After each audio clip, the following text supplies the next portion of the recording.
રાષ્ટ્રીય બાળ અધિકાર આરક્ષણ દ્વારા ગુજરાત સહિત દેશભરની મદ્રેસાઓમાં ચકાસણી કરવાની સૂચના આપવામાં આવી છે, જેમાં ગુજરાતની ઘણી મદ્રેસાઓમાં તો બિન મુસલમાન વિદ્યાર્થીઓ ભણતા હોવાના અહેવાલ મળતા ચકાસણીની સૂચના આપવામાં આવી। ત્યારે બીજી બાજુ થોડા દિવસ પહેલા જ ઉત્તરાખંડની ઘણી મદ્રેસાઓમાં બિન મુસલમાન વિદ્યાર્થીઓને ઇસ્લામિક પાઠ ભણાવવાના સમાચાર પણ મળી રહ્યા હતા। નમસ્કાર, ગુજરાત જો ટીવીની સાથે હું છું મેક્ષુરા। તમને જણાવી દઈએ કે તમામ જિલ્લા શિક્ષણ અધિકારીને શુક્રવારે એટલે કે 17 મેના રોજ વિડીયો કોન્ફરન્સ દ્વારા ગુજરાતની તમામ મદ્રેસાઓમાં સર્વે અંગેની માહિતી આપવામાં આવી હતી અને અધિકારીઓના જણાવ્યા અનુસાર રાજ્યમાં અંદાજે 1200 મદ્રેસા છે અને જ્યારે અમદાવાદ શહેરમાં 175 અને ગ્રામ્યમાં 30 મદ્રેસા છે અને રાષ્ટ્રીય બાળ સંરક્ષણ આયોગના આદેશ બાદ તમામ મદ્રેસામાં ડીઓની ટીમ દ્વારા તપાસ હાથ ધરવામાં આવી છે। પરંતુ આ સર્વે દરમિયાન અમદાવાદના દરિયાપુરમાં બાપુનગરની એક સ્કૂલના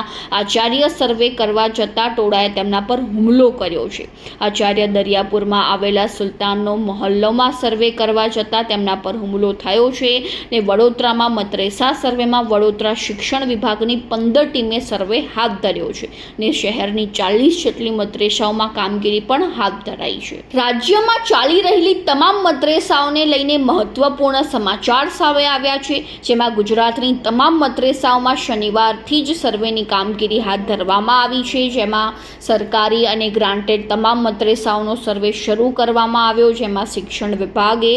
શાળાઓ અને પ્રાથમિક શિક્ષણની કચેરીને આપેલ આદેશમાં જણાવ્યું છે કે રાજ્યની તમામ મદ્રેસામાં અભ્યાસ કરતા બિન મુસ્લિમ બાળકોની પણ ભૌતિક તપાસ કરવામાં આવે અને તેની સાથે જ મદ્રેસાનું મેપિંગ પણ કરવામાં આવે।